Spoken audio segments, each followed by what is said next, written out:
I want to welcome you all for joining us on this very fascinating conversation between Dr. Fiona Hill, one of our nation's preeminent experts on Russia, and Dean Fritz Meyer from the Korbel School. 80 years. 80 years seems like a really long eternity. But 80 years ago, by March of 1942, Hitler had invaded and occupied Poland, Denmark, Norway, Belgium, the Netherlands, Luxembourg, France, Yugoslavia, and Greece. For the past 80 years, since World War II, I think we have all felt that we had left behind the horrors of World War II well behind us. Yet the past few months have shattered that myth. Today, there are horrifying stories and images coming out of Ukraine from the Russian assault and invasion of the country. More than 2.5 million individuals have fled their homes in Ukraine. Yet we seek signs of hope, and they're there. The heroism of the Ukrainian people fighting the vast Russian army, the swift Western response with economic sanctions, military and humanitarian aid by the EU, the US, and others. And encouraging signs here in the US and in front of me today. 84% of voters in a recent poll by the Wall Street Journal are following the invasion closely. You all are here because you're interested in this topic. Even more surprising to me was 79% of the American people support President Biden's ban on Russian oil, despite the likely outcome it will increase the price of oil and gas and impact their livelihoods. There are far more questions than answers at this point, but this conversation will be the gauntlet for helping us better understand. I am delighted to introduce Fiona Hill to you, and we are so fortunate that we have time with one of the world's foremost experts with us today to talk about Russia, Putin, Ukraine, and the implications of the war on this world. She is the former Senior Director for European and Russian Affairs on the National Security Council.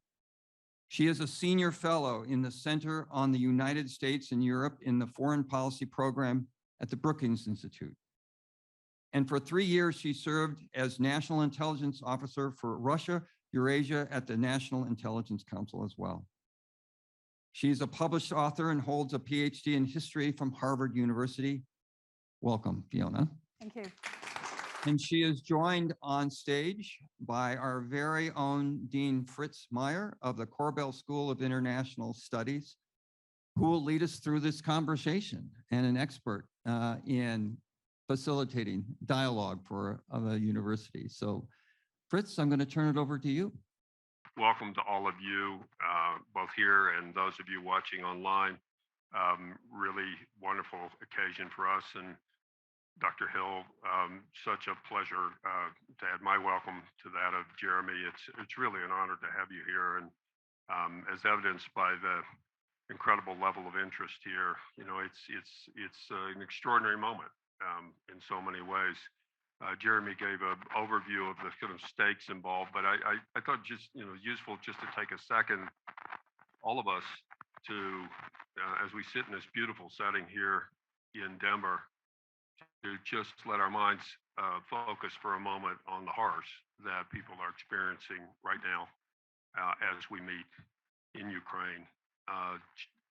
Leaving, and we will talk about all kinds of issues, how we got here, where we're going, the larger stakes, but just to reflect for a moment on just the humanitarian crisis that we're seeing, the now close to 3 million refugees that only begins to measure the amount of displacement, the siege-like behavior, the indiscriminate bombing, or maybe it's even discriminate, I don't know, in truly horrible situation. And I think for all of us, there's a sense of almost helplessness as you watch it and thinking, what can we do? And recognizing that some of the things we might want to do would make things worse, and that we're constrained militarily, and the economic sanctions come back to bite us in a way. So the order of business here is that I have the great honor of engaging with Dr. Hill for a period of time, and then we will take questions from you. We also had in the pre-registration over 100 questions submitted. I will get to all of, no, I won't get to all of them, but we will get to a few of those as well. When time comes, we have a couple of mics here on the side, and I'll let you know, give you a kind of heads up when we'll have time for you to come and ask questions. So with that, let's sort of talk about how we got where we are, and let me just start with Vladimir Putin. You've written a book, Clifford Gaddy, on Putin. I suspect there are a few people in the world who've thought more than you about Vladimir Putin and his motives. I think for most of us, we look at this and this just seems crazy. Right? It's impossible in the second, third decade of the 21st century that we are seeing what we are seeing. I know in your book you have, it's not a simple answer to really understand this man, but how are you making sense of his motives? What is driving this? Why did he enter into this war of choice? Well, there are many different ways to start this, but I will start first of all by saying how pleased I am to be here in Denver, and it's really thrilled to be able to have this opportunity to talk to everyone today, because when we first arranged to come to Denver with the World Affairs Council Network here, who organized this, it was literally months ago. We couldn't possibly have imagined that we would be in a war, and basically repeating, as Jeremy just said, events of 80 years ago in terms of a major invasion by another country into one of its neighbors, the largest military action in Europe since that period. So I mean, that is really particularly shocking. I'm just checking, can people hear when I turn my head in this direction? Yep, okay. Just because if I look over here, then I suddenly become silent. It's obviously not very useful.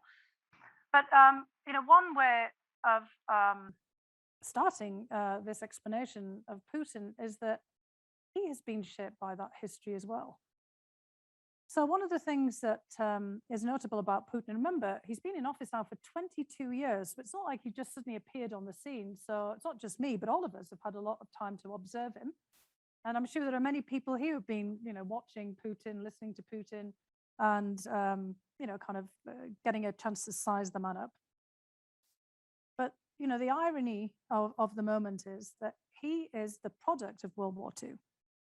And his whole presidency, most recently, since he returned to being president again in 2011, 2012, when he'd spent a brief period as prime minister and Dmitry Medvedev was standing in for president, he started to hone in on his narrative about World War II, the Great Fatherland War, and making that the kind of basis of this phase of his presidency. And when I mean he's been a product, and this is the irony of history, his parents, both of them, were survivors of the siege of Leningrad. In that very period that you were invoking, basically in 1942, 80 years ago, the siege of Leningrad had already been going on for, getting on to a year. I mean, it was almost 2+ years, 1941 to well into, 1943, 44, before the siege was fully ended. And his parents were residents of Leningrad, now St. Petersburg. He had an older brother he never met because he's born in 1952. Who died as a result of starvation and disease during the war and was buried in a mass grave. And Putin has made a big thing of visiting this mass grave and commemorating the siege of Leningrad, which is ironic given what he's doing now in all of the cities that we see in Ukraine, which were also what was called hero cities during World War II, because they were also attacked by Nazi Germany. His mother almost died as well. And there's a story about how she was basically at death's door and was being actually carried out as a corpse. People thought she died. Now, we don't know if this is true, but this is Putin's own narrative about this. So it's important to bear this in mind. And that she was being put on a cart with other bodies. When his father returns from the front, it's got that dramatic cinematic element to it. So it may be, kind of exaggerated or even made up. But it's a story that he tells. And his father has come back from fighting behind enemy lines as a partisan-like fighter in what's now the territory of Estonia, basically trying to get rid of collaborators with the Nazis, rearguard action against the Nazi forces, and burning down anything that the Nazis, could use in various villages and things on the approaches to Leningrad. So he is a man who, his own story, his own personal narrative is about this dark period, not just in Soviet and Russian history, but in European history. And the story sort of suggests that he is also a never again. And he's launched this war into Ukraine on all kinds of pretexts. One of them is NATO, others is spats with the United States. But part of it has been, he said, the denazification of Ukraine. And for any of you who've read the wonderful book by Timothy Snyder, Bloodlands, or any of Anne Applebaum's books about Red Famine, or all the kind of histories of these lands of Ukraine, know that all the way throughout history, the Ukrainian lands of modern Ukraine have been pulled in all kinds of different directions. But there was a horrific period in the run-up to World War II where the region suffered from a great famine inflicted upon them by the center of the Soviet Union. And then straight into a war where they were devastated, most of the fighting was going on. It's certainly true that, as in many other countries as well, that there were Nazi sympathizers and let's just say nationalist partisans, because Ukraine, like many other countries, Estonia, Latvia, Lithuania, had the same thing. Russia, frankly, itself, has this as well.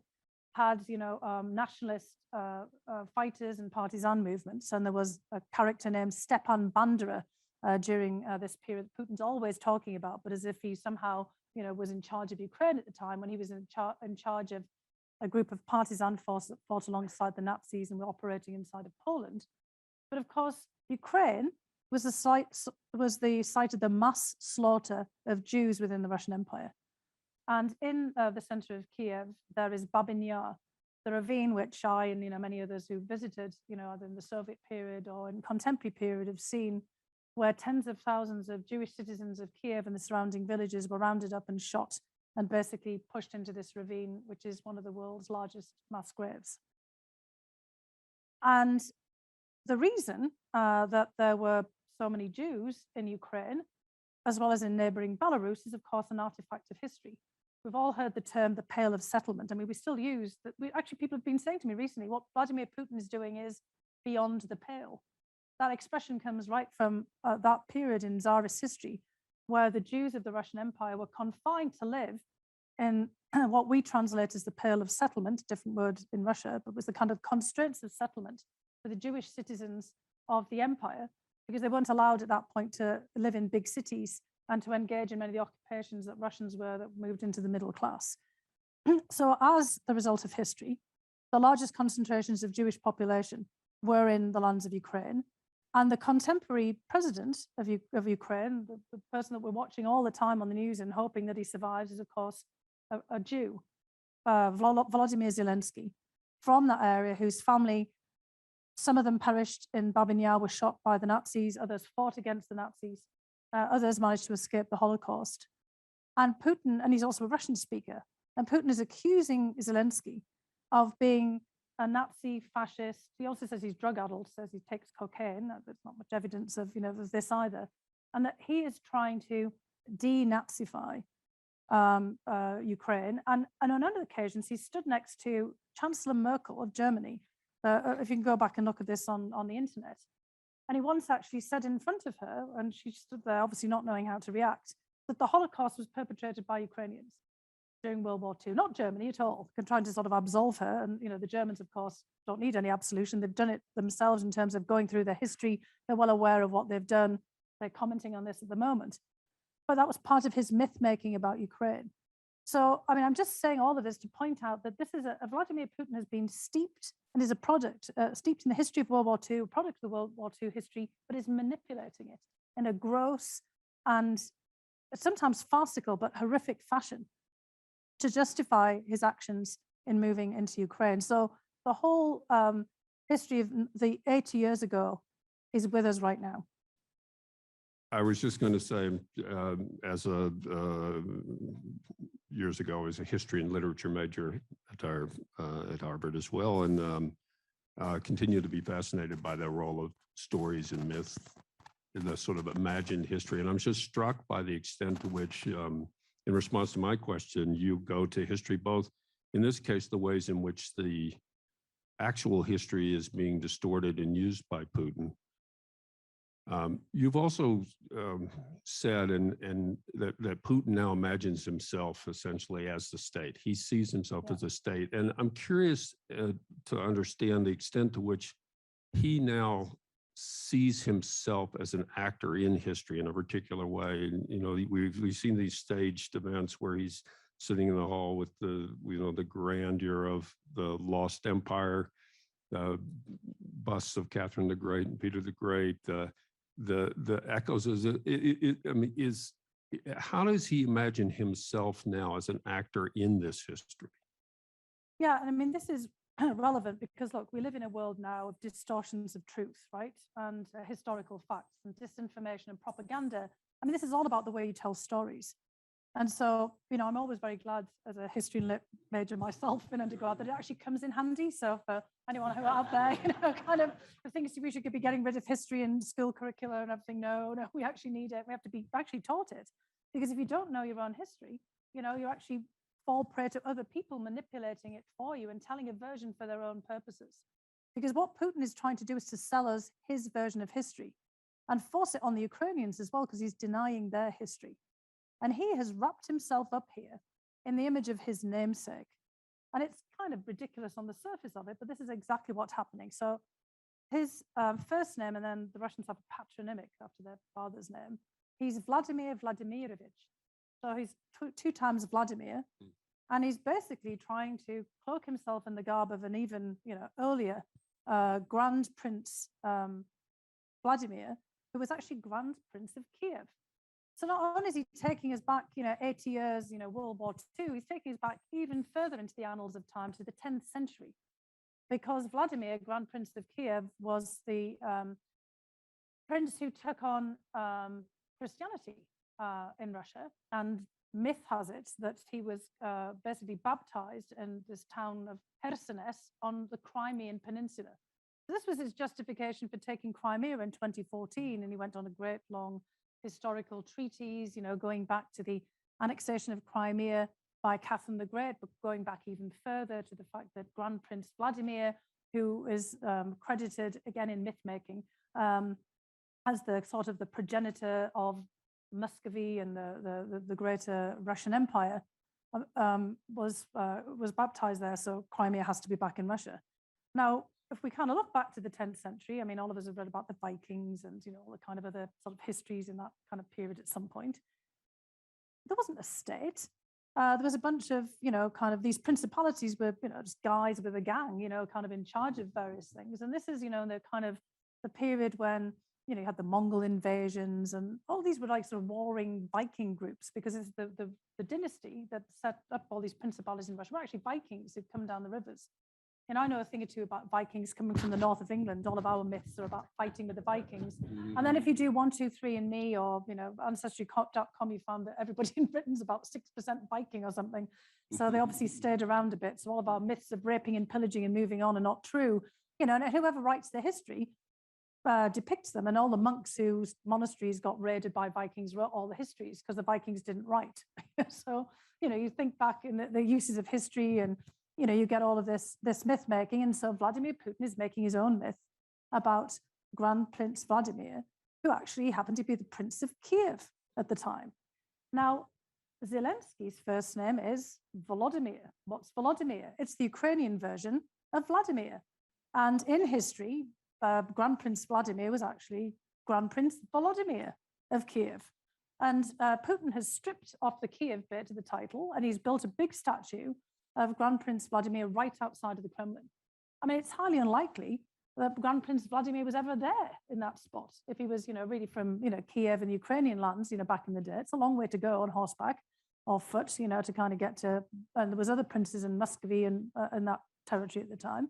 So in a way, this is now Putin battling the battle of the Vladimir versus Volodymyr for who gets to have the history of Kiev and the history of Ukraine and Russia. And Putin is always taking on the garb of these various, he clearly sees himself as a czar or a grand prince, and clearly sees himself as part of history, but his version of history. This is so fascinating. And as you can see, we could go on about that at some length about the history. It is fascinating. Let me bring us a little bit to the present in terms of motivations. As you know, John Mearsheimer and the realists have been very prominent lately, basically saying that this was inevitable, that NATO expansion was the cause in some of what has been happening. There obviously NATO expanded, and then there was at least a promise, I think, in 2008 that Ukraine would also eventually be part of NATO. So, is there truth to this in the sense that the real fears, or at least fears that are being exploited by Putin, to justify this incursion, or is this really a manipulation again? And we're actually better off with having expanded NATO. So there's a complicated set of issues there. But where do you come down on this issue of NATO expansion in itself, and then the promise that Ukraine might at some point be part of NATO? Well, look, there's a lot of complexity to all of this, and just as Putin has been manipulating history to his own ends, he's also very much in the business of manipulating NATO. And that, with all due respect to Professor Mearsheimer, we're all kind of falling into where exactly he wants, into the sort of discursive traps that he wants us to be basically blaming ourselves for all of this. And I just want to make very clear that only one person is responsible for this invasion of Ukraine. That's Vladimir Putin. I mean, he decided to do this. He didn't have to, with a very small group of people. It was clearly planned in secret with a tiny group of military people around him. I mean, it's clear that many of the soldiers who have gone in didn't even know that this was going to happen. They thought they were going into exercises. This is not on the Russian people. So we have to be very careful about how we think about this. And, just like Adolf Hitler made a decision to invade, or anybody who makes a decision at any kind of point, that's really on them.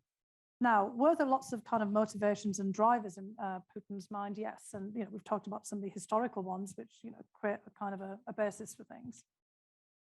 But where NATO is concerned, there is a very complex history.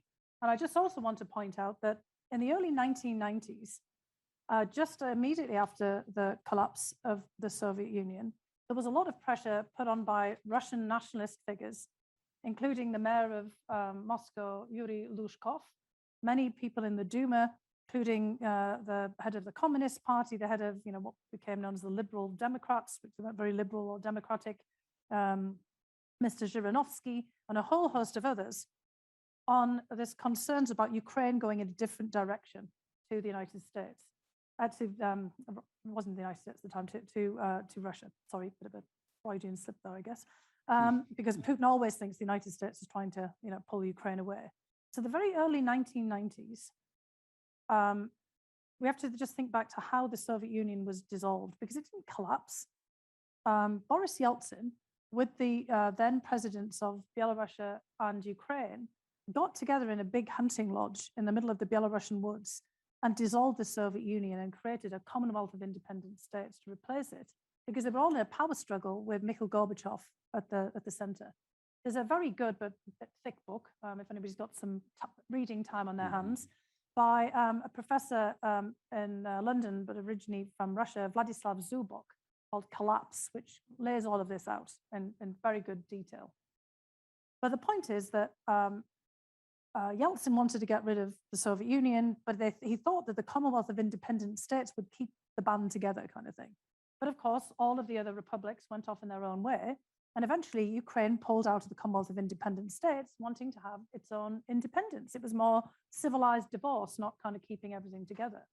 And in the early 1990s, Ukraine had inherited a nuclear arsenal from the Soviet Union, same as Belarus.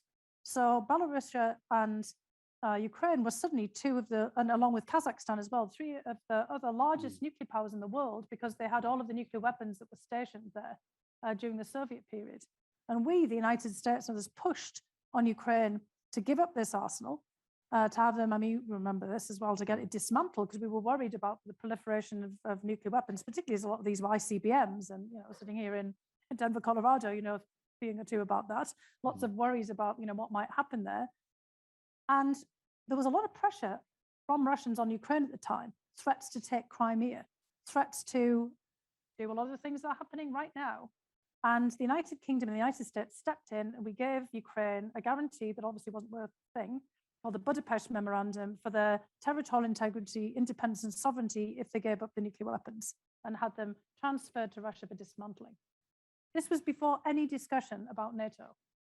And we had at that time something called the Partnership for Peace, which was sort of an alternate organization that Russia was part of, and others for, military to military relationships and elsewhere. So right from the very beginning, there was pressure on Ukraine. So that sort of suggests that, NATO might have exacerbated this when it came along, but there was already animosity emerging. But Yeltsin didn't want to do anything about it. Yeltsin himself didn't join in with all of this pressure. Now, it could be because Russia was weak at the time and there was a lot happening. But I think Yeltsin himself just didn't see the point of basically trying to take any kind of military action against Ukraine. Now, since 1999, on the bombing of Belgrade, that has been one of the issues that shaped Putin's views and other views. And 2008 and the open door to Georgia and Russia fits into this as well. But I just want to talk about 1999 for a minute, because 1999, I think, is the point when Putin and other people, and Putin's not even in the presidency at this point, start to think differently about NATO in Russia as well as a larger group, because the bombing of Belgrade became a NATO operation under the leadership of the United States. It was kind of a last resort after we hadn't intervened in the conflicts in the former Yugoslavia, given what was happening, the ethnic cleansing and genocide of Kosovo Albanians by Serbia. But there wasn't an attack on a NATO member country by Serbia. And of course, we know that the usual trigger for a NATO intervention is an Article 5 trigger. And so the Russians saw this across the whole board and suddenly thought, hang on a second, NATO isn't what everybody was saying to us. NATO is actually an offensive military alliance, not defensive. There was no trigger of an attack here. Although we used NATO because we needed the coordination. We wanted, to have a coalition to basically push back against what Milosevic was doing. And then, of course, we used NATO later on in Libya, Syria, Iraq, Afghanistan in different ways as well. And so for someone like Putin, who grew up in the Cold War, was in the KGB, he's looked upon all of this with great suspicion. So this is where Mearsheimer and others are right, that Putin's interpretation of NATO is not as a benign, military coalition that's purely defensive and that is out there, trying to, just use its mechanisms for coordination in crises, but as something that could potentially, in his view, be used against Russia at some point. And so we should always have been mindful of that and trying to figure out how to mitigate Russia's likely reactions and concerns.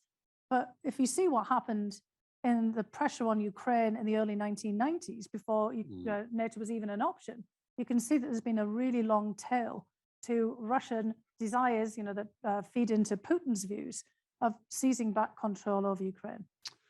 So let me follow that up with, in bringing us even closer to the present.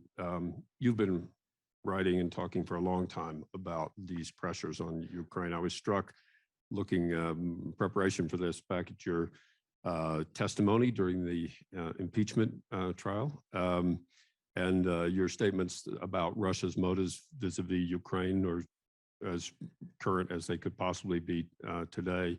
You've been seeing this a long time, and there were warning signs along the way you've mentioned some of them. We could talk about the speech in Munich in 2007. Russia's behavior and the Crimea, of course, the breakaway republics in Donbass, its behavior in Syria, et cetera, et cetera, et cetera. Really, so almost two questions. I mean, why didn't you saw this coming in some ways? Why didn't we see this coming? And were there missteps along the way? There've been a lot of criticism about, we look the other way in Georgia, we look the other way in Syria, we really haven't taken action. So why didn't we see it coming? And to what extent has Western unwillingness to really confront Putin emboldened him?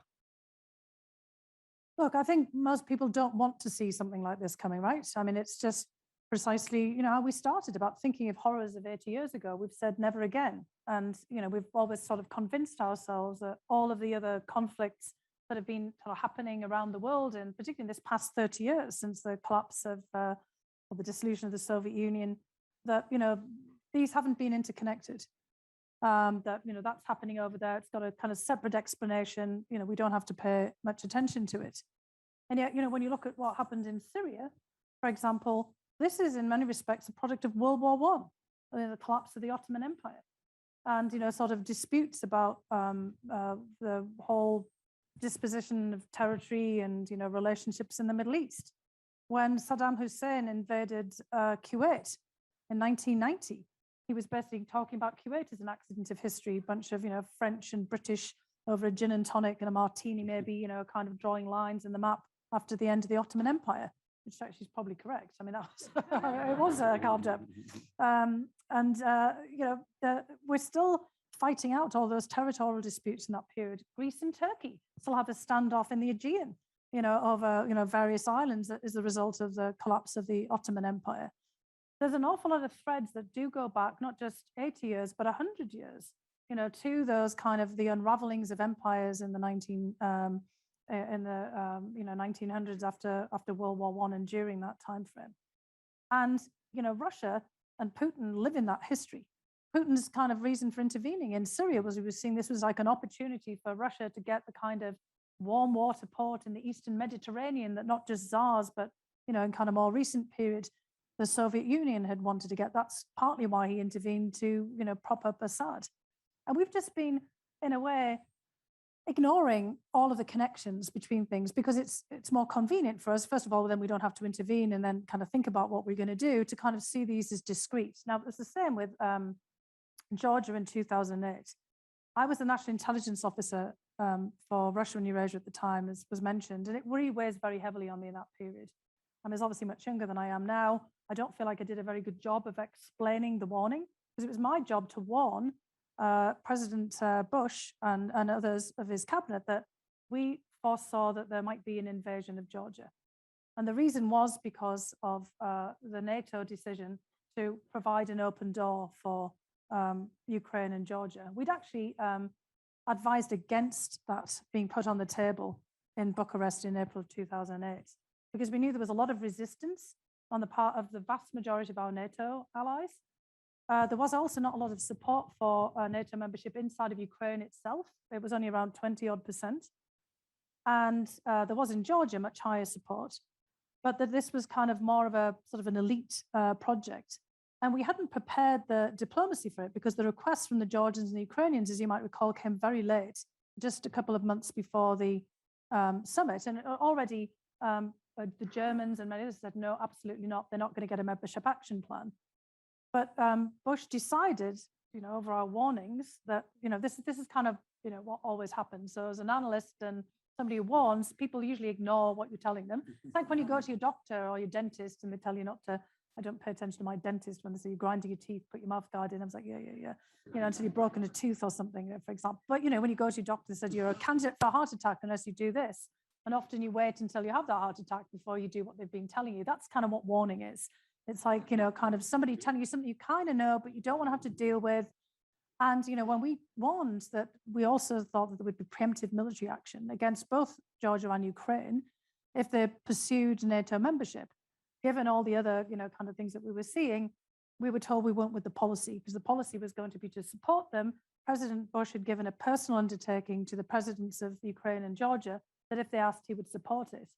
And then we got the worst of all worlds at the NATO summit, which was this not very artful, yes, you can be members of NATO, which is the first time NATO's ever said anything like that. That got Russia's attention. And, but we won't say when or how, so you're kind of in a kind of strange limbo. And then we immediately got, Putin within months moving in. And it was kind of passed off at the time. Well, he didn't like Miscalculated. He was, kind of a bit of an arsonist in his own house, putting fuel around, setting off fires, because he was also provoking Russian aggression, as well as, kind of rising to the bait, because, basically Saakashvili was trying to test the proposition of how much we would support him. You have to also, be very sympathetic because he was getting his territory predated upon as well. But that should have been a big, loud warning sign for all of us that Russia meant business. And I've been anticipating some Russian major action into Ukraine ever since. But the Russians pulled back from NATO, the Ukrainians pulled back from NATO under Russia pressure. But then, the next round where we get the annexation of Crimea is when basically the Ukrainians apply for an association agreement with the EU, and the Russians accuse that of being a backdoor to NATO. Now, we should have been on full alarm bells after the annexation of Crimea, but yet we kind of then tell ourselves that this is somehow separate, that's as far as he's going to go. And so you can kind of see here that none of us want to think that this is going to happen because we have that, how could we, after all of this time, after World War II, how could we possibly do this pattern? So we tend to kind of give, in a way, everything the benefit of the doubt and think, Putin's doing this and he's doing that. It's again like we're all boiling frogs. We're basically kind of convincing ourselves this is just a nice, spa, sauna kind of, an environment. And then actually we're boiling. And that's just exactly what has happened. So we are boiling. We've been talking about the motivations, Putin's understandings. He decides to do what he's doing, to invade. And there's been a lot of talk about the perhaps multiple ways in which he has miscalculated. So one of them is he apparently imagined that coming into Ukraine would be a cakewalk, that he would be able to, the Ukrainians' army would fold, Zelensky would flee, this would collapse quickly. The Ukrainians, at least rhetorically, saying, our brothers, they're, many Russian speaking, etc. And of course, that is not what we've seen. He's trying to deny even the possibility of Ukrainian identity. Ukrainian identity has never been stronger. Imagining that the Ukrainian armed forces would collapse, they're fighting heroically. Zelensky, of course, you've talked about earlier, emerges as this, extraordinary figure. So the question I have, I guess, is why did he get this so wrong, if he did?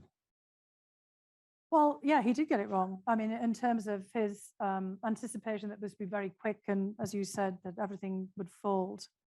And I think there's multiple reasons for this. First of all, he's been living in his own bubble for the last several years. We've all been trapped in a bubble because of the pandemic.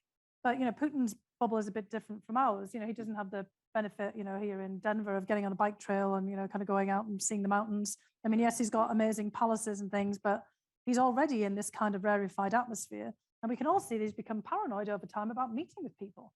Those incredibly long tables, ridiculous distances. Part of that is a power trip, but others is, worried about, germs. He's a germaphobe. I know, from many people who've been in a media crew who've had to go to interview him, that they've had to quarantine for 2 weeks beforehand, even if they're double vaccinated and, he just doesn't want anybody anywhere near him. So then you start to think, well, what kind of information is he getting in that context?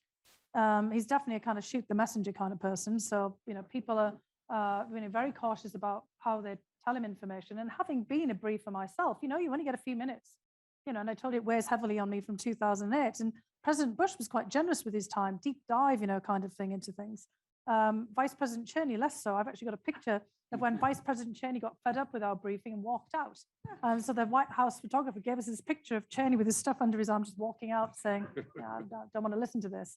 So, I could just imagine trying to, brief, Vladimir Putin. I could imagine trying to tell him something he doesn't want to hear. And then what's the context in which he gets information? So it's clear that they did polling in Ukraine in the run-up to the invasion. And, people like everywhere complaining about stuff, meat and potato issues, complaining about the economy, complaining about their leadership. And we all do that. I mean, if you read polls, which I think he has done here in the United States, you think we're incapable of anything. We're ungovernable. We're all fighting with each other. All the polls show that we have all of these, ideas all over the place. Well, Ukraine looks very similar because Ukraine's always been like that. It's kind of a messy kind of polity, but it's got a very definite sense of its own history and place, and the people there do as well. And Putin clearly thought that particularly Russian-speaking Ukrainians would be far, keener on being with, Russia, with its order and its greater prosperity. But there's a colleague of mine, Lucien Kim, who was the former bureau chief for NPR in Moscow, and he wrote a piece recently for the Kennan Institute, in which he said, Ukrainians have become the citizens of their own country, while Russians remain the subjects of their ruler. And that's a really big difference. Ukrainians are more like us. Every Ukrainian's a potential president. They're, kind of, Zelensky, just like here, anyone can run for president. And that's what Zelensky did. It's true. I can't, but one of you guys could, if you're born here. But in Russia, unlikely, So, in Ukraine, it's just much more of a, yes, they complain, but they certainly don't want to be told what to do and have, somebody invade. And after the annexation of Crimea in 2014, the Russians already tried to spark off rebellions in all of these southern cities around the Black Sea coast and the Sea of Azov, Odessa, Kherson, Mariupol, all the places that we're seeing that are now under siege, and it didn't work. The only place where it worked was in Donbass, which is the old Rust Belt of Ukraine, where people, not just Russian speakers, but might have been more recent migrants into there to work in the steelworks and the coal fields and things. It's the big mining and steel working area. And they might have still felt more of an affinity to Russia. But, overall in Ukraine, it shows he doesn't know Ukraine. He just didn't know what was going on. And he didn't have the context, because he doesn't get out much, in which to frame all of this. Now, he is correct that, he can be brutal and he can inflict incredible damage. And now it becomes apparent that he sees Ukrainians as the enemy and maybe even as traitors, because he thought that they would rise up in support, and they're not, and he wants to crush them. But then the difference of what they've done in, what Putin did in Chechnya, for example, in Russia itself, when they crushed the Chechen rebellion, there wasn't an army to fight against. The Chechen opposition forces didn't have an army, they didn't have any planes, they didn't have any, they got a few foreign fighters come in, and they're fighting basically a guerrilla war. In Syria, after the Russian intervention, they intervened on the behalf of Assad, who commanded the Syrian armed forces. The Syrian opposition didn't have an armed force either. Eventually ISIS is in, and again, a really horrific conflict, but you're not fighting against an actual army. And in Georgia, that war only lasted 10 days, and the Georgians did fight back, but they were a tiny force in comparison, and they were quickly overwhelmed. Ukraine is actually a real military. And in the intervening period from 2014, when everything was sparked off, Ukraine's military has really revitalized itself. Of course, we and many others have been involved in this and training and equipping. But you also have that long history of partisan fighting, not just nationalist partisans, but partisan fighting in Ukraine. And you see, kind of civil defense emerge. So Putin's been reading the wrong histories as well, because if you looked at Finland in 1940s, in the Winter War, when you're doing the list of invasions of Denmark and Norway and everywhere else, well, the Soviet Union tried to take back Finland, which had previously been part of the Russian Empire, and the Finns fought in the Winter War. They lost a whole swathe of territory in Karelia, but they fought off the Red Army, and the Finns remain independent. And I was in a meeting with some Finnish officials with some Ukrainian, just as this was all starting, and the Finns said to the Ukrainians, you're going to have to fight, because that's what we did. And it's the only way that the Russians will take you seriously, if you fight for your freedom. So Putin should have been paying some different attention, I think.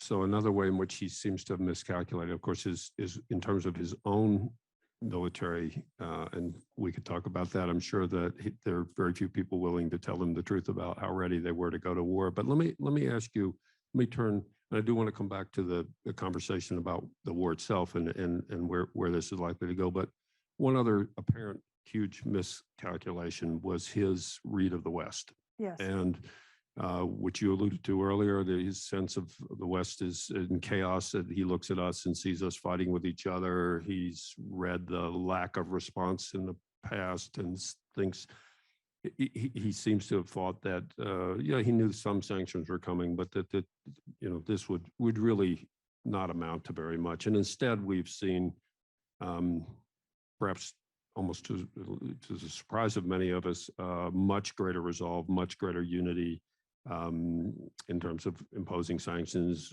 Germany taking steps it never would have taken before. We couldn't possibly exclude them from the SWIFT system. Oh, yes, we did. On and on. Even private, McDonald's just shuttered its restaurants. So things have happened. Same question, really. But why did he miscalculate, misunderstand how the West would respond? Yeah, he's been probing for years about what our threshold of response is, and we've seemed supine, actually. It's been very hard to get a response out of us, particularly for all these reasons I've already laid out here. And I mean, he doesn't need his own polling. We have to do Pew polls and Quinnipiac, and I'm sure you do lots of the University of Denver and the Paul Bell Center polling. I mean, the United States at this particular juncture, up until now, was looked ungovernable. We've had not just kind of 4 years of upheaval, but many years of upheaval. And we've looked for years like we've wanted to withdraw after our experiences in Afghanistan and Iraq from world affairs and for being overextended. Putin has mirror imaged onto us the kind of the trials and tribulations of the Soviet past as well. Our embroilment in Afghanistan, from his perspective, looks like the Soviet embroilment in Afghanistan, and the withdrawal from Afghanistan it really was one of the precipitating factors, in fact, for the collapse of the Soviet Union. He's looked at that and, kind of assumed that we're in the same place. With the pandemic, all of us have had economic recession, but we had 2008, 2009, the Great Recession. Putin looked at that and thought, we didn't know how to manage our own economies. We were just a spent force in his view. Now, we would never write ourselves all off, but, Putin certainly did. And look, China and others have done as well. And we haven't been present in the same way that we used to be in Europe or in Eurasia and elsewhere. And one of, I think, the telling moments, not just, kind of recent periods that, kind of for me, that really underscored how difficult it was going to be to get any kind of response, which I'm sure the Russians took note of as well, was during the poisoning of Sergei Skripal and his daughter Yulia in Salisbury in 2018. So, the Russians used a weapons-grade nerve agent that most people, myself included, didn't know they had, because this was so secret that only a handful of people would have known of this. And the Russians clearly, I mean, this is traceable to them, just like the polonium was that they used against Alexander Litvinenko. But they kind of assumed that they could get away with it, that there would be a shock and awe element, but nobody would ever, because of the secrecy of this nerve agent, that nobody would ever say anything about it, and that they could easily lie about it, and they would have, from our perspective, plausible indeniability, but nonetheless, they would just kind of basically play with this. But Theresa May called them out, which was kind of shocking because she didn't reveal that people had known all the time that they still had these stocks of nerve agents, even though the Russians had said that they'd got rid of everything. And it was such a brazen attack. There was enough Novichok to kill thousands of people. The whole of Salisbury could have been taken out by this nerve agent, not just the two people who were the targets of assassination. They survived, but a British woman did die, Dawn Sturgis, who found the Novichok in a perfume bottle that was put into the donation receptacle for a charity store. I mean, every element of this was just dreadful. And the two assassins who'd been sent on this trip were just making fun of everybody, saying they were just on a trip to see the cathedral in Salisbury, and all of these kind of basically making a mockery. And we tried to get a major response to this. I mean, I was one of the people heavily involved in this. It was about this time, in 2018. calling up, our European counterparts to try to see if we could push out all of the intelligence operatives that the Russians had, placed in our society. We had a lot in the United States. The Brits, were going to basically kick out everybody who'd been involved in this operation. We had a really hard time with a lot of our European counterparts because they kept seeing things as spy on spy. This is a tussle with the US and the Brits because Sergei Skripal was part of some spy swap that the Brits and the US had been involved in.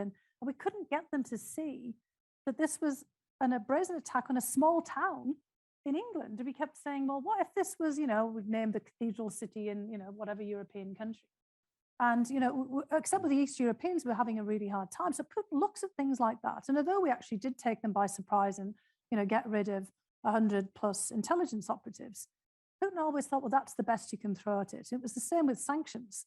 He always thought that he had bought the West, right? So it's not just, the making sanction-proofing the economy, getting its gold reserves and central bank reserves, which astoundingly we've actually frozen, because it turns out that I hadn't even thought about that most of them are actually outside of the country. I kind of thought they'd be squirreled away inside some Kremlin vault, the gold reserves, but they're actually held, in banks around the world. I should have been paying more attention to, kind of where financial deposits are. I guess, the people in OFAC and the Treasury know that, but I didn't know that. So I was like, oh dear, wow, he miscalculated there. But, he would assume, looking at all of this, that there was limits to how far we would go, because he's got all of these people on the boards of major companies. He's bribed, kind of politicians around the world, with campaign contributions through cutouts. He basically bragged to a bunch of Europeans just in the weeks before the invasion that he'd basically bought Europe, and that he could bribe and pay for anyone. And so he expected that all of the business people, all the investors, would be a break on sanctions, because that's what they've been in the past. And yes, as you say, he went too far. He finally found our threshold. That, it wasn't Novichok on doorknobs or in Alexei Navalny's underpants. It wasn't, kind of invading Georgia. It wasn't intervening in Syria. It wasn't cyber attacks and ransomware attacks. It was invading Ukraine. And so he finally found our threshold, and now he's getting this reaction. But he clearly calculated that we didn't have one, that he could basically do whatever he wanted. I'm curious your sense of the effectiveness of it. So it is surprising to him, maybe to us, the extent to which the West has come together on these sanctions, the various forms that have taken. And yet sanctions have a mixed record of success. And fundamental to any sanctions regime is that there be no or few sort of leaky spots, loopholes in this. And yet in this instance, you have a couple of major ones. Well, China, to start with. You see India now looking to export more oil from Russia, many other places not in line. And then if you look at what is happening, yes, the value of the ruble has dropped, but it hasn't completely collapsed, and it's leveled off. Coming back to the conversation we were having earlier, one wonders the extent to which these sanctions end up sort of reinforcing the narrative that Putin is spinning at home, which is that Russia's the victim, et cetera. What's your read of the likely efficacy of these sanctions? Obviously, it didn't deter and is not deterring as we speak. Is there a scenario in which this has an impact that it ultimately undermines Putin's regime? What's your sense of what we can expect from the sanctions? Well, you've laid out all of the complexities of this. I mean, they're, kind of a difficult instrument to wield effectively. And, in the case of South Africa, for example, and all the disinvestment, it did have an effect over time. It was over time. And, but if we look at other places, Iran, Cuba, all kinds of things where we've had, kind of mass, sanctions and embargoes and things, we've still got the same regimes in place. Venezuela, for example, and we're actually come back around to all of these guys to ask them for oil production, not Cuba, obviously, but Venezuela and Iran, so that kind of gets back to, some of the problems and complexities that, we face here. But, I mean, there is some aspect here of this cutoff of Russia itself, which has really kind of pushed it back 30 years to the Soviet period when, Russia wasn't so intertwined with the global economy. And I mean, I think, we're going to have to watch this very closely as to whether this does have an effect. It's not just the seizing of these incredibly giant yachts, all over the place. Some of them are just mind-boggling, some of the size of this campus. It's kind of, Deripaska's and other people's houses and mansions and putting refugees in them. But it's ordinary Russians who are now, for some of them, for the first times of their lives, are going to be living in an old Soviet state. Somebody was quipping, if they ever had Soviet nostalgia, well, now they will know what that was like. And, I first went to the Soviet Union, and I wouldn't necessarily recommend, the kind of return to that period. And I think it is tragic as well, because we shouldn't, want to be basically cutting off ordinary Russians from all of this. But, unfortunately, the dynamic has an inevitability of, a lot of suffering for ordinary Russians as well. But relative to what's happening in Ukraine, there is unfortunately, some degrees of collective responsibility that start to get applied here, because there's collective punishment being, imposed on Ukraine. Now, again, this should be giving us more of a spur to try to halt this war and figure things out. But I don't think we've really seen yet the extent of what an impact this is going to have. And as you're saying, there are still going to be countries that are going to be working around this. Some may have more reticence because of the secondary sanction effect. But I'm not sure that everyone in and around the Kremlin wants to suddenly find themselves with the only trading partners of India and China, or certainly to kind of wake up and find themselves being essentially China's gas station. And that is, something that, the Russians have tried to avoid. They wanted to have diversity and diversification. And it's going to be really difficult for the very skilled technocratic team around Putin who normally manage the economy. I mean, he's really got excellent economists, and the head of the central bank, Elvira Nabiullina, one of the few prominent women in the Russian government, all of his team there, I mean, they really are very good, but there's only limits to what they can do to salvage the economy. As you said, the ruble will find a flaw. Now, the whole economy won't collapse, but it will be, kind of increasingly cut off from, vital components and, primary foodstuffs. And there is a knock-on effect from all of this. I mean, for what we're really worried about, global food security, because Russia is a major grain producer. It's been an exporter along with Ukraine and Kazakhstan to places like Lebanon, Yemen, Horn of Africa, you name it, where, the sub-Saharan Africa, where we've got food issues. For some countries, 60% of their grain comes from Russia and Ukraine. Sunflower oil, all kinds of things that are going to be caught up here. So there's an imperative here to think all of this through. And this is where diplomacy really has to be a major factor as well. I mean, if we can't get some of these countries to completely cut Russia off, then we should at least, trying to push them to use their leverage to try to halt the hostilities here, and to, push for an internationally framed resolution of this war. So very, very difficult actually to say where this is going to go, but it's definitely been a shock to the system. And I don't think any of us could have anticipated. I talked to a colleague in the State Department just a week ago and said this has gone far beyond what the government even envisaged. It didn't really leave the government with so much to do, because they're used to pushing people and not getting much of a response. And, they were left with taking back most favored nation status in trade, because all the things that have been done by companies themselves and under pressure from customers and others. But this wasn't something that they had actually even pushed for. I do want to open up for questions from the audience in a minute, so be thinking of your questions. And but I want to return to the war, to the progress of the war. It didn't go, it has not gone as Putin wanted, and yet the weight of Russian military is still formidable.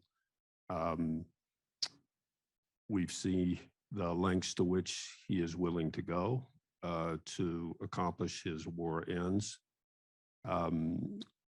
We are hesitant to intervene in ways that might directly bring our NATO forces in conflict with the Russians. It's hard to see an off-ramp here. It feels like Putin will do whatever it takes at this point to gain control of Ukraine, even if that means, leveling Ukraine.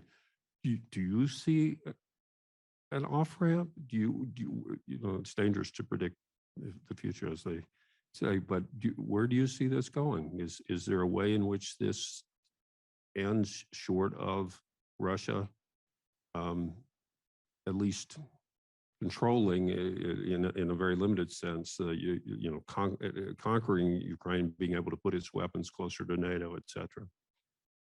Yeah, look, Putin wants us to take an off-ramp. I mean, basically, he's put it in exactly the way that you've just described. It's either I destroy Ukraine or you guys sue for peace and surrender and, and here's my maximal demands and here are my minimal demands and, we can work something out. I mean, recently, the Russian government has posited, well, the war can end instantly, which I don't think they mean, but let's not totally believe this one. If there's this guarantee that Ukraine won't be in NATO, it's put in the constitution, neutrality, we get the recognition of Crimea. This is the Russian government saying this, and then the recognition of Crimea as part of Russia, and then the recognition of the two breakaway regions of Donetsk and Luhansk. Well, okay, fine, but then is kind of Russia going to then withdraw all of its forces from everywhere else, which doesn't seem very likely. So then you're already beginning that, okay, that could be an opening point of discussion. And Zelensky said, okay, I can talk about some of this, but, only if the Russians halt the hostilities and then, start to withdraw forces. So this is really going to be in the diplomacy and in, the effort that we put forward, which is why I fear that this is going to grind on, in a horrific way for more time. And I can't say how much time, because we've got the resistance of the Ukrainian military, which are blunting the military invasion. It's only really if Putin figures out that it really isn't a good idea from anybody's point of view to totally level Ukraine. How is that going to play at home eventually? Is it going to explain that to decapitate Ukraine, because Ukrainians are us, as he's been saying, he had to actually level Kiev and level Odessa, and where already there are 11 million Russians who have Ukrainian heritage, either parent or grandparent or maybe both parts of their family. There were 3 million Ukrainians working in Russia, and then there are millions of Ukrainians even before this mass exodus working and living in and around Europe and here in the United States. From successive waves of immigration, and Russians as well who are opposed to this war. The propaganda inside of Russia itself has had a major effect, but what if that starts to break down the iron dome of propaganda? And people finally start to realize, is it really acceptable to have had the complete leveling of Ukraine for denazification? Eventually, what did that mean?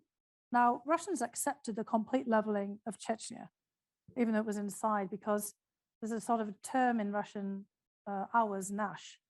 And although there were lots of ethnic Russians living in Grozny, somehow Grozny in Chechnya was near Nash. Even though it's part of the Russian Federation, it was still kind of thought as seen as degrees away. It was way down in the south of Russia, in the North Caucasus. There's this kind of idea, though it was in sort of Russian literature and things, it was kind of a feeling of sort of alienation from it. And people, because I was there during a lot of this time, people were just, blockering it off, not paying attention to it. Same with Syria, that's not ours. But what about Ukraine? Putin was saying it's yours, it's ours, nyash. It's the Ukrainians and Russians are one and the same people, and there were Russian speakers there. And those Russian speakers are also basically pushing back because they don't want to live under Russian rule. It's not like Crimea. Can you keep that lie up, that propaganda for, an indefinite period of time? I don't know the answer to this. I kind of hope you can't. So we've just got to keep at it. Trying to blunt the progress of the Russian military by whatever means we can, being very mindful of the escalation. Clearly that bombing of the military training center close to the Polish border is meant to get all of us worried about what happens, the Poles in particular, creating a nuclear nightmare again. I think there's a few people here who are of my vintage who remember the last time around. We'll not all remember the Cuban Missile Crisis, but we'll remember the Euro Missile Crisis of the 1980s. That's why I started to study Russian, because, we thought the Soviet Union was going to blow us up, particularly in the United Kingdom. We were ground zero. I lived close to, one of the early warning sites, like used to call it the golf balls, like that you have, just on the way from the airport to here, the early warning radar stations. And I had a big face nearby. We were convinced that, in a nuclear exchange, we'd be the ones taken out by an SS-20. And, I set off on this journey trying to figure out why. Now, unfortunately, I know why, but I still haven't been able to do as much about it as I would have liked. But the whole point is we mustn't be intimidated by this. Putin's doing it deliberately.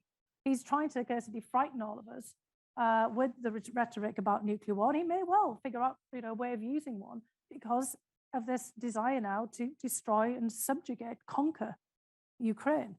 And we have to halt that. But again, it's sanctions, it's diplomacy, it's trying to kind of blunt the advance.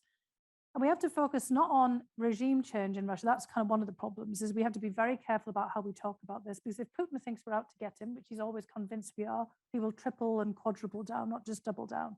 And we'll never, find an end to this.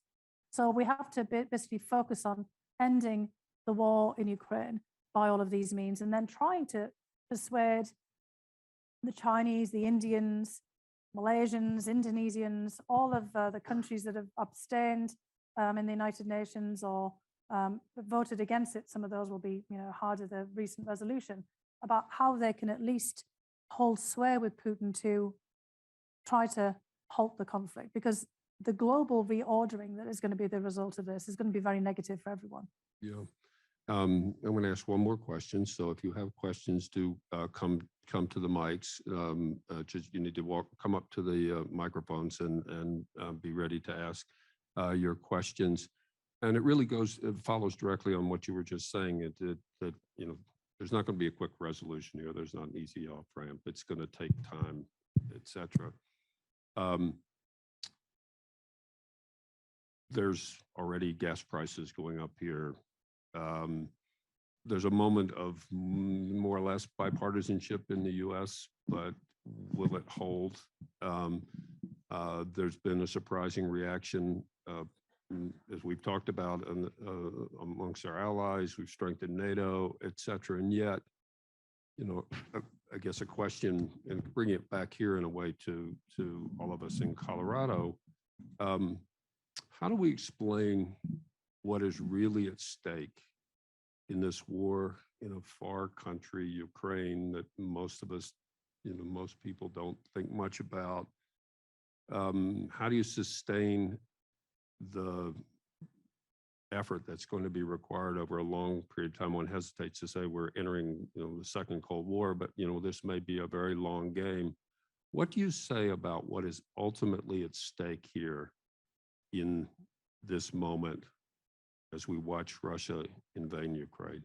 Well, first of all, this is a hot war, and we've had many of them. And we ourselves, over the last 30 years, have been embroiled in all kinds of conflicts. I mean, 9/11 was a tipping point for us, and this is a 9/11 tipping point, unfortunately. We found ourselves as a result of 9/11 in Afghanistan, but also in Iraq, which was a war of choice on our part. Not a great, decision. Let's put it that way. Afghanistan was, completely comprehensible, although, obviously had an awful lot of reverberations as well. But, we saw how 9/11 reordered things in a way which was very damaging for all of us. And that's what's going to happen here.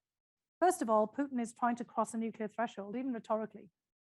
And this will lead to more of the proliferation of nuclear weapons. Because you remember I talked about how Ukraine inherited a nuclear arsenal? Well, do we think he would have invaded Ukraine if Ukraine had kept that nuclear arsenal? I don't think so. And so that is a message to all the Kim Jong-uns out there who, see that the only way that they can make their presence felt, because Putin's behaving like Kim Jong-un right now, just to be clear. Real countries that feel strong don't behave like that. And I mean, we're keeping it calm right now because, we know the risks of this, but, this is disproportionate. A whole bunch of people, making Molotov cocktails in Kiev, and he's gone on nuclear alert. Come on, it's obvious what he's doing here. And he's basically sending a signal to everyone else, Kim Jong-un and the Iranians, at a difficult time, that the only way you get your way is to threaten using a nuclear weapon, because everybody else is then intimidated and they fall back and they don't do anything because they think that you might nuke them. I mean, that's basically, what he's telling the world. So that proliferation of nuclear weapons that we've been trying to deal with ever since World War II, he's just opened up the floodgates. You can be pretty sure that the Saudis, the Turks, you name it, because look, India and Pakistan have already got nuclear weapons. We'll all be thinking about how they can exert themselves. Japan, South Korea will probably be thinking about this as well as they worry about China. The only way to protect yourself is to have a nuclear weapon, let alone, exert your own authority. So there's that element of it. There's also, what Putin is doing on food security, not just saying as well. I mean, if he completely crushes Ukraine at this particular point, there won't be a growing season in Ukraine. That will put a lot of pressure on food prices, and we won't be able to, kind of basically provide enough grain. We import, grain as well, and, other food products. So food products across the board will go up, and this won't be our government but doing this. It's the same with gas prices. I mean, the reason they've started to rise is because of the pandemic, because demand fell down, and then we weren't having the production to meet the moment. And we're in a phase here of performative politics in the United States. Why I'm not a member of a political party. I would never run for office at the high levels, because there's such a tendency now to just play political games. And look, this is deadly serious. The only way that we combat this is if we all pull together and not just take pot shots. So I know we're getting into the midterms and then we'll get into 2024. But this should be a wake-up call for us as well. We're in an incredibly dangerous place right now. We've just had the UN climate change report. We're screwed anyway. Basically from that message I took away, and even worse now. We're still in a pandemic, and we're facing the prospect of more variants and other things that we should be pulling together, not basically falling on each other and pulling ourselves apart. And now this war.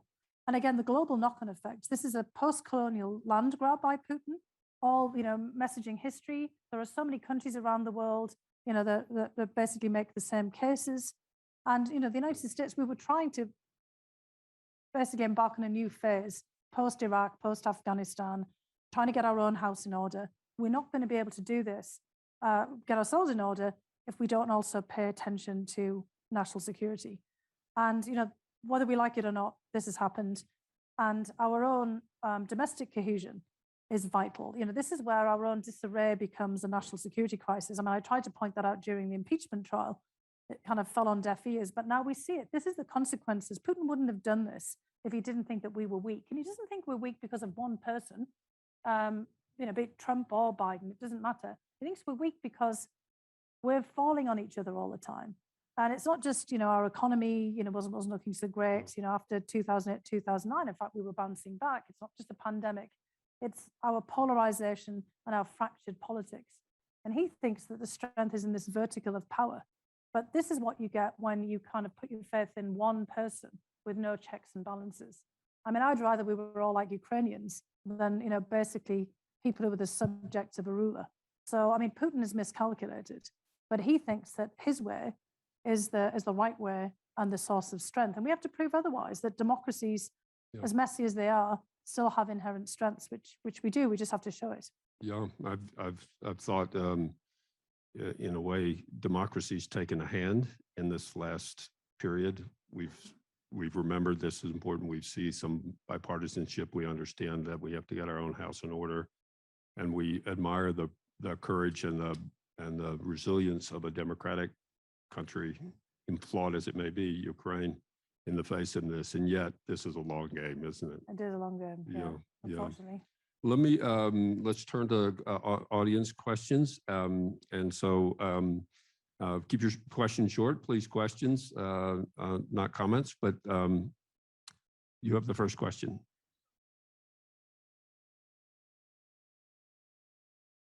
Right. So the question about Russian speakers in Ukraine and the previous Poroshenko government.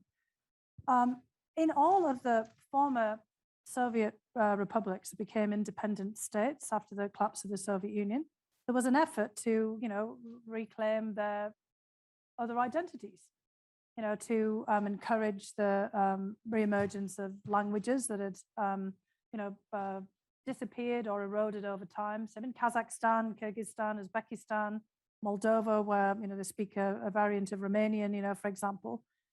And in each of those cases, there's been a kind of claim by Moscow, Georgia, Armenia, Azerbaijan as well, that Russian speakers have been persecuted. Now, in many of those countries, people continue to speak Russian. And Volodymyr Zelensky's case in point, Russian is his native language. And this is all just, we've got identity politics going on here, but this is just classic identity politics and manipulation of it. we're all speaking English, right? I have a different accent from most of you. I grew up in a border region in the north of England. My family heritage is all kinds of things: Irish, Scottish, Welsh, English. Identity doesn't flow on language. Otherwise, we'd all still be English. And we might invade Canada and try to take Canada back because, you know, they're speaking English as well and they've somehow got out of our grip. This is like us deciding that we're sick of those Canadians, you know, with all of their strange ways. And, you know, they ought to be, you know, kind of here in the part of the United States because they need our protection, obviously, because they're being, you know, led astray by that Trudeau guy with this funny French name. And, you know, we ought to be bringing back the English-speaking world. And although I'm making fun of this, this is exactly what this issue is. And it goes back to also the Yeltsin period, when there was this fear that, you know, basically the empire had come apart, the Soviet Union had come apart, and there were Russian speakers stranded in all of the other republics. And yes, there were 25 million Russian speakers who had gone to settle in these other regions. And for the most part, they weren't persecuted, but they certainly did feel that their state had disappeared on them. And look, if the United States fell apart, we'd all feel like that as well. It's like, you know, feelings of dislocation. And, you know, when I was growing up in the United Kingdom, you know, the idea of Scotland becoming independent started to become real in the 1970s, and there was an independence referendum. And growing up in the border region with family on both sides of the border, I would have felt conflicted as well. But, you know, the idea that then Russian speakers were being persecuted has never really held water. It's been more about the anxieties, you know, the kind of that post-imperial angst. You know, can you remember in the history of the United States that the British came back again in the 1800s after independence and the War of 1812 and, you know, the burning of the White House and the, you know, assault on the Capitol building. I mean, this is the kind of what happens in old empires and, you know, when you've got this kind of revisionism. And so, yes, I mean, a lot of, you know, Russian speakers might have felt, you know, dislocated, their sense of identity was questioned. Some of them might have actually preferred to move to Russia. And, you know, after a period of time, Russia starts to give people visas. But really what happens is that the Russian government starts to manipulate Russian speakers and talk about their protection. So again, we're just like as if in Australia, New Zealand, Canada, you know, we put any English speaker under our protection and would interfere if they were seen to be, you know, somehow getting persecuted in some way. So it was kind of basically an excuse for intervention in the affairs of other countries. And, you know, again, there may have been, you know, people who were feeling discomforted in some way, but it's been purely manipulated by the Kremlin. We're running short on time. What I'd suggest, perhaps all three of you could ask your question. Yeah, sorry, I'm and, giving long answers. And that's they're wonderful answers. So, and then I'll ask you to pick one or all. Yeah, and we've already woven in some of the questions that we got online as well. Absolutely. So, Yes. Okay. This is first of all, thank you so much for coming to Denver. And this is an oil production question, and I am so confused. I always align Iran and Russia together, and we all know how many years we've given support to Saudi Arabia. And so with Saudi Arabia and the United Emirates being two of the countries that could release oil right now and lower the prices for people, they're not even taking calls from President Biden.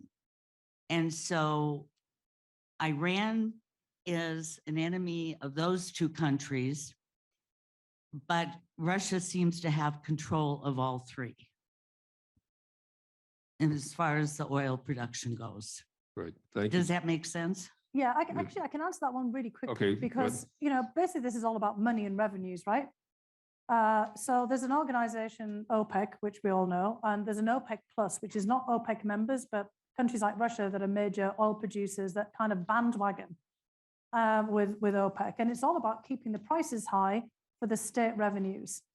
So all of these countries actually have a disincentive to increase production at this point because they're making hand over fist. And they're all worried about the long-term consequences from all of us diversifying away from oil and gas for climate change purposes. So, you know, more renewables.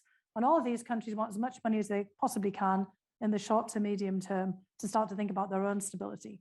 So that's kind of part, they're trying to ride this out as long as they can. So although they're not all basically operating together. They have a shared interest in making as much money out of this situation as they possibly can, sadly. That's great. Both of you could keep it very quick. Okay, I'm going to just say to her afterwards, I'd be happy to talk to her. I worked overseas for over 25 years. I'm a petroleum engineer. Oh, I'm all about fantastic. that. Okay, so Putin has indicated the direction of his ambitions. The way things are going, it appears potentially inevitable that one or more NATO countries or other EU or neighboring country may be attacked purposely or accidentally. We hear Putin's threats about the US and other NATO countries becoming involved, but is there a solution for the consortium of NATO, USA, Australia, Japan, neighboring countries collectively stating a 3 to 5 day ultimatum to pack it up and leave or else? And in reality, isn't the likelihood higher than lower that many more countries are going to be pulled into this eventually? Do other key world leaders and their staffs believe in reality that Putin, feeling cornered, could actually launch one or more nukes on the West? Got it. Yeah. We'll take the last one and then I'll Yeah, let you I'll put tackle. this together, yeah. I'll make mine very short. A lot of discussion has been going on about how the movement away from the studies of history and literature, as we were discussing before, has caused some of this, seeing as we're moving away from studying Russian history as an importance for international relations. I was just hoping that you could make maybe a shout out for the importance of those studies. Yes. Yeah, I'm actually here with my former grad school classmate, Pam, who's sitting in the front. We, with that kind of those cohorts of the late 80s who all started studying Russia against the backdrop of, the last big crisis, the Euro missile crisis. And then we successively saw the enrollments just drop off. And we both studied, Russian and history and, like you, history and literature and everything. So, trying to get and regional studies, trying to get a full grasp of what was going on. And we just saw, over time, Cold War's over. Used to be all those signs, former Cold War warrior, we'll work for money, kind of things in cartoons and things. And we lost the plot. We took our eyes off the ball. There was a lot of movement. There's always these swings, after, all of the upheavals in the Middle East, rush to, study Arabic, the rise of China, Mandarin and, Cantonese and other studies. But, we're in an interconnected world. All of this comes together. And I, just hope that, with places like Cornell and the University of Denver and all the other, universities around here, that they continue to emphasize regional studies, language studies.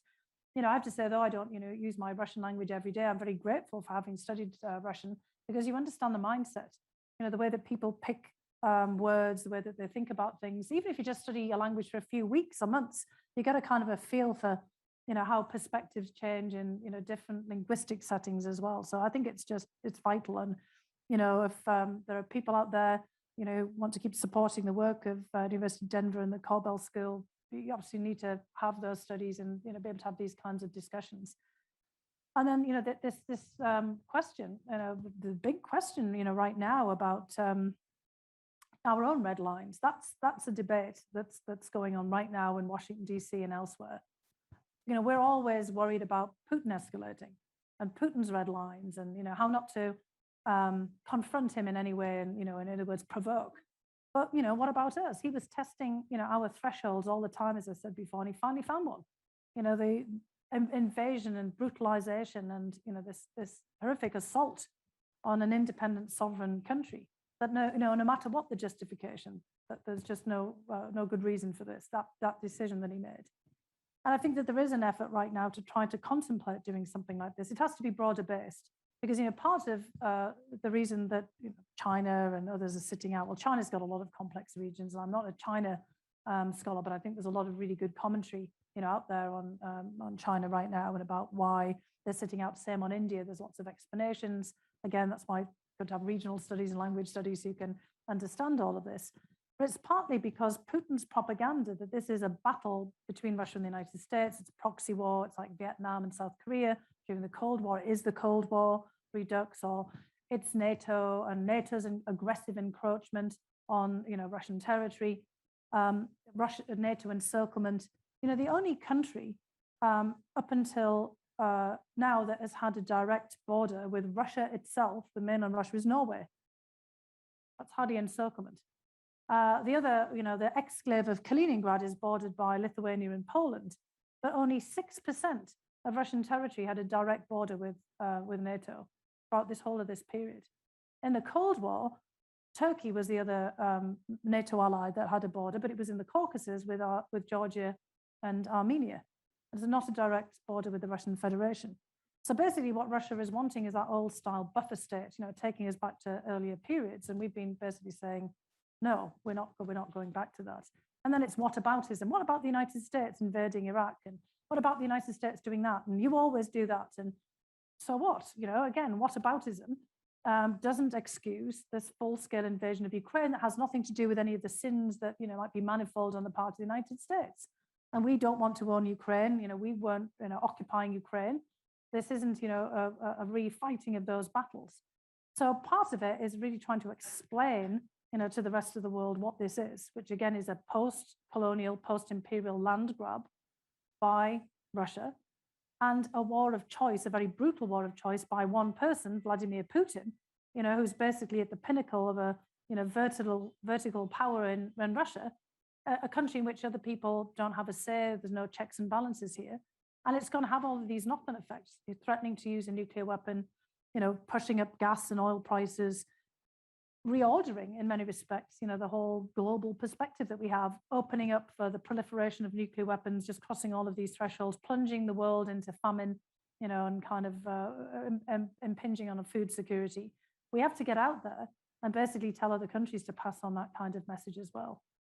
Putin wants to escalate this in many respects, which is why the government is really trying to restrain this, to make it clear to the rest of the world his narrative, or to basically bolster his narrative that this is a conflict that he's having with an aggressive NATO, because he said it and he wants to make it true. Because NATO wasn't really on the agenda for Ukraine. He wants to escalate it at this particular point. He wants to escalate it. And so we have to be very mindful of that. Everything he is doing is trying to escalate because it hasn't gone the way he planned. And so he wants to have the further justification of laying waste, to Ukraine, turning it into a proxy war between the United States and NATO. And, we got back to the question about John Mearsheimer, and a lot of our debates just play right into that. And that's why we just have to call this for what it is. It's like, Jeremy said at the very beginning, those dark periods in European history where, 80 years ago, we had other leaders making these terrible choices about basically invading other countries on basis of their own bizarre narratives of history, their own personal predilections, and the fact that their systems didn't have checks and balances in them. So we do have to push back. I think we've made our threshold of reaction pretty clear. We have to also, start to talk about our own red lines. And as I said, when I left DC yesterday, I was part of a endless Zoom call, as we all are these days, talking exactly about that. When are we going to basically figure out our own red lines? What are we going to say to other countries? How are we going to, kind of push back on all of this? Because, the longer this goes on, the more all of these stakes are raised. Yes, the EU and NATO countries are all talking about this, but it has to be a broader discussion. You mentioned Japan and Korea and Australia and, all of our other allies, but we have to take that, to members of the UN, General Assembly as well. Well, as you can see, we could talk with Dr. Hill really all day. It's just thank you so much for being here, for sharing your insights, your knowledge. It's really fantastic. Thank you. And let me add also, thank you for your public service. I thought during the impeachment trial, all of us who care about evidence and analysis and facts and truth, you exemplified what it means to be a public servant. And so thank you for that as well. No, well, I just want to say it's always been an honor. And for anybody out there, particularly students who are thinking about public service, I would just really encourage you, to pursue it. And it, can take many different forms. It doesn't have to be in the federal government, but state and local government and community as well. It's the only way that we all pull together. Absolutely. And come to the Corbell School. Thank you all for being with us. And thank you again.